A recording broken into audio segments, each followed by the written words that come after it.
Stroke விதியை பயன்படுத்தி கொடுக்கப்பட்ட திரவத்தின் பாலியல் எண் கண்டறியும் சோதனையை தான் நீங்கள் இப்போ பார்க்க போறீங்க. Welcome back to my physics class room.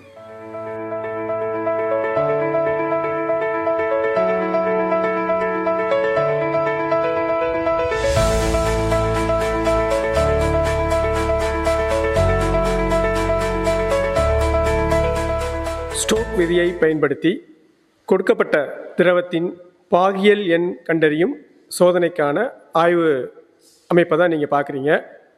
என்னென்ன கருவிகள்லாம் தேவை அப்படின்றதையும் பார்த்துடலாம். இப்போ நீங்கள் பார்த்துட்டு இருக்கிறது ஒரு கண்ணாடி குழாய், ஏறக்குறைய 1 மீட்டர் நீளமுள்ள ஒரு கண்ணாடி குழாய் ஸ்டாண்டில் ஃபிக்ஸ் பண்ணியிருக்கோம்.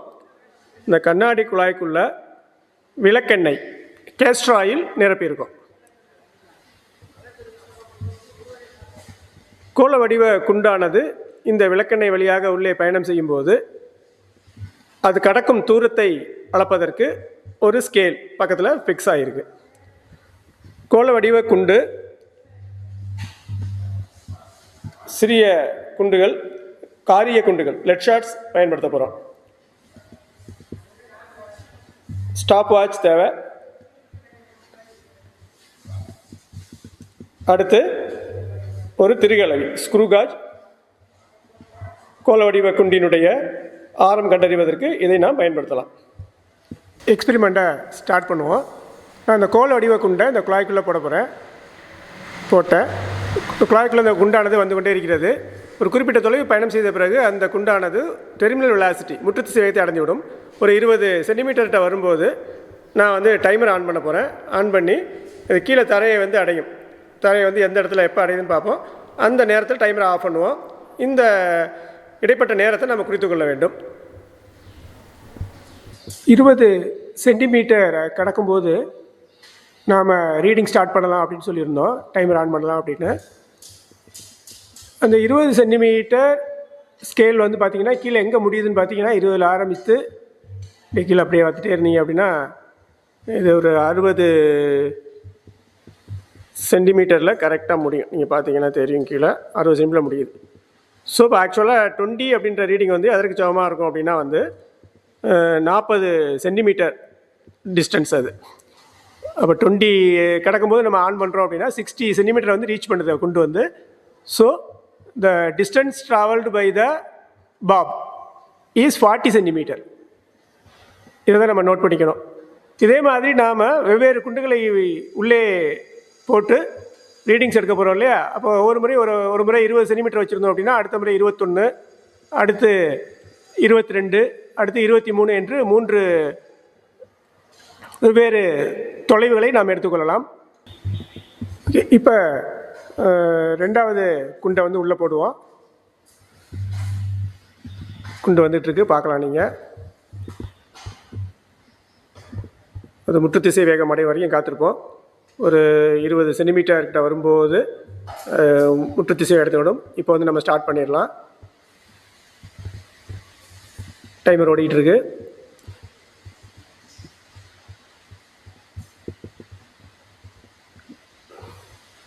டைமர் ஓடிட்டே இருக்கு. கரெக்டாக ஸ்டாப் பண்ணியிருக்கு டைமரை. இதே மாதிரி நாம் வெவ்வேறு குண்டுகளை உள்ளே போட்டு ஒரு 3 அல்லது 4 ரீடிங்ஸ் எடுத்துக்கலாம். எடுத்து அந்த குண்டு கடக்கும் தொலைவையும் நேரத்தையும் நாம் அட்டவணையில் பதிவிட்டு விடலாம். இப்போது 3வது குண்டை உள்ளே ட்ரா பண்ணுவோம். குண்டு கடந்து கொண்டிருக்கிறது. 22 சென்டிமீட்டர் வரும்போது இப்போ நாம் டைமர் ஆன் பண்ணுவோம்.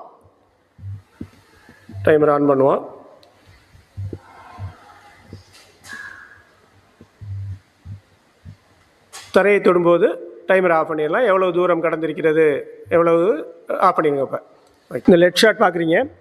கோள வடிவ குண்டு. கோள வடிவ குண்டினுடைய ஆரம் கண்டுபிடிக்க போகிறோம் ஒரு திருகு அளவியை பயன்படுத்தி. திருகு அளவியை எடுத்துக்குவோம். ஸோ திருகு அளவியில் ரீடிங் எடுக்கிறதுக்கு முன்பாக நாம் அதில் 0 எரர் இருக்கா அப்படின்ட்டு பார்த்துருவோம். ஸோ திருகு அளவி அப்படியே திருவிட்டே இப்போ 0 ரெஃபரன்ஸ் லைனோட கோயின்சிடாக இருக்கான்னு பார்ப்போம். பாருங்கள், ஒரு 3 லைன்ஸ் கீழே இருக்குது. அப்போ பாசிட்டிவ் 0 எரர். ரெஃபரன்ஸ் லைனோட 3 பாயிண்ட்ஸ் வந்து 3 டிவிஷன்ஸ் வந்து கீழே இருக்குது. ஸோ பாசிட்டிவ் 0 எரர் 3 நோட் பண்ணிக்குவோம். நம்ம குண்டை நான் எடுத்து இப்போ 2 புயங்களுக்கு இடையில வச்சுருக்கேன். வச்சு நம்ம டைட் பண்ணுவோம். இல்லை வச்சுட்டேன். டைட் பண்ணியாச்சு. இப்போ எவ்வளோ இருக்குது அப்படின்றத பார்க்கலாம். பிச்சு ஸ்கேலில் 2 டிவிஷன் இருக்குது. சர்க்குலர் ஸ்கேலில் 10. அப்போ 2.10 mm அதுதான் வந்து நம்ம எடுத்துருக்க ரீடிங்கு. இதோட 0 எரரை மைனஸ் பண்ணிடுவோம். 2.07 mm கிடைக்கும். இப்போ கால்குலேஷன் பார்ட்டை பார்க்கலாம். நமக்கு டேபிள் காலம் இருக்குது. நம்ம எடுத்த ரீடிங்ஸ்லாம் அதில் டேப்லேட் பண்ணிட்டோம். இப்போ பார்த்தீங்க அப்படின்னா ஃபர்ஸ்ட் காலம் பார்த்தீங்க அப்படின்னா வந்து distance covered by the spherical ball, அது ரீடிங்ஸ் கொடுத்துருக்காங்க. பார்த்தீங்கன்னா தெரியும் 0.40 மீட்டர். ஆக்சுவலாக நமக்கு distance covered by the ball வந்து ஒரு 40 சென்டிமீட்டர் இருந்துச்சு. அதை மீட்டரில் கன்வெர்ட் பண்ணியிருக்கோம், அவ்வளோதான். அப்புறம் அடுத்த செகண்ட் காலம் பார்த்தீங்க அப்படின்னா டைம் டேக்கர். அப்புறம் நம்ம ஸ்டாப் வாட்சில் நம்ம வந்து எவ்வளோ நேரத்தில் அந்த டிஸ்டன்ஸ் அந்த பால் வந்து கவர் பண்ணிச்சு அப்படின்னு நம்ம டைம் வந்து எடுத்திருந்தோம். ஸோ அது கொடுத்துருக்காங்க. இந்த ஃபர்ஸ்ட் ரீடிங் பார்த்தீங்கன்னா 10.22 இருக்குது. அப்புறம் terminal velocity, distance by time, ரெண்டையும் டிவைட் பண்ணோம் அப்படின்னா வந்து நமக்கு என்ன கிடைக்குதுன்னு பார்த்தீங்க அப்படின்னா 0.0391 அப்படின்னு கிடைக்குது. That is the terminal velocity of the ball. இதே மாதிரி மற்ற இன்னும் 2 செட் ரீடிங் எடுத்திருக்கோம். அதுவும் டேபிளர் காலத்தில் இருக்குது. இந்த டெர்மினல் வெலாசிட்டியோட மீன் வேல்யூ கண்டுபிடிச்சிருக்கோம். எவ்வளோன்னு பார்த்தீங்கன்னா v is equal to 0.0387 ms minus 1. That is the terminal velocity of the spherical ball. அடுத்து நாம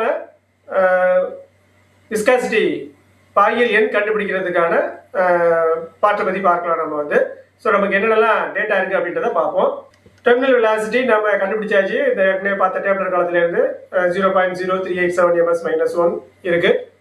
ஸோ இப்போ அந்த வேல்யூ வந்து நாம் யூஸ் பண்ணிக்கலாம்.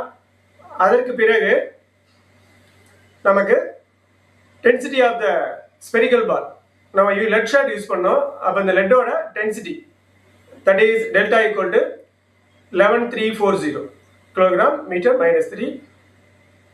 அடுத்து நம்ம பயன்படுத்தின கேஸ்டர் ஆயில், அதோட டென்சிட்டி. இப்போ density of the liquid castor oil தான் பயன்படுத்தணும். So sigma is equal to 961 kilogram metre minus 3.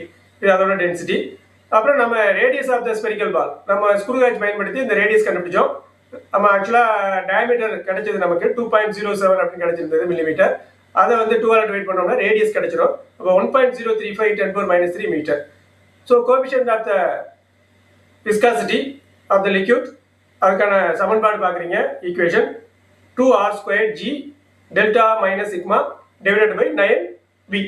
இப்போ இந்த வேல்யூஸ் எல்லாம் நம்ம என்ன பண்ணுவோம், அதில் சப்ஸ்டியூஷன் பண்ணோம்னா நமக்கு வந்து விஸ்காசிட்டியோட பாயியல் எண் வந்து கிடைத்துவிடும். கோஎஃபிஷியன்ட் ஆஃப் விஸ்காசிட்டி வந்து கிடைச்சிடும். இப்போ அடுத்த ஸ்டெப்பில் பார்த்தீங்க அப்படின்னா வேல்யூஸும் சப்ஸ்டியூட் பண்ணியிருக்கோம், எல்லா வேல்யூஸையும். ஸோ இந்த மேலே உள்ள ரீடிங்ஸ் எல்லாம் பெருக்கி கீழே உள்ளதையும் பெருக்கி 2 வேல்யூஸையும் வந்து நம்ம டிவைட் பண்ணிங்க அப்படின்னா வந்து you will get 0.625 NSM minus 2. இது வந்து யூனிட், விஸ்காசிட்டியோட யூனிட். ஸோ கோஎஃபிஷியன்ட் ஆஃப் விஸ்காசிட்டியோட வேல்யூ இது. நம்ம வந்து பாயியல் எண் கண்டுபிடிச்சிட்டோம். ஸ்டோக் விதியை பயன்படுத்தி கொடுக்கப்பட்ட திரவத்தின் பாயியல் எண் கண்டறிவதில் இருக்கக்கூடிய படிநிலைகளை நன்றாக நீங்கள் புரிந்து கொண்டிருப்பீர்கள். மீண்டும் இன்னொரு வீடியோவில் இன்னொரு டெமான்ஸ்ட்ரேஷனோட உங்களை சந்திக்கிறேன். டில் தென் பை பை.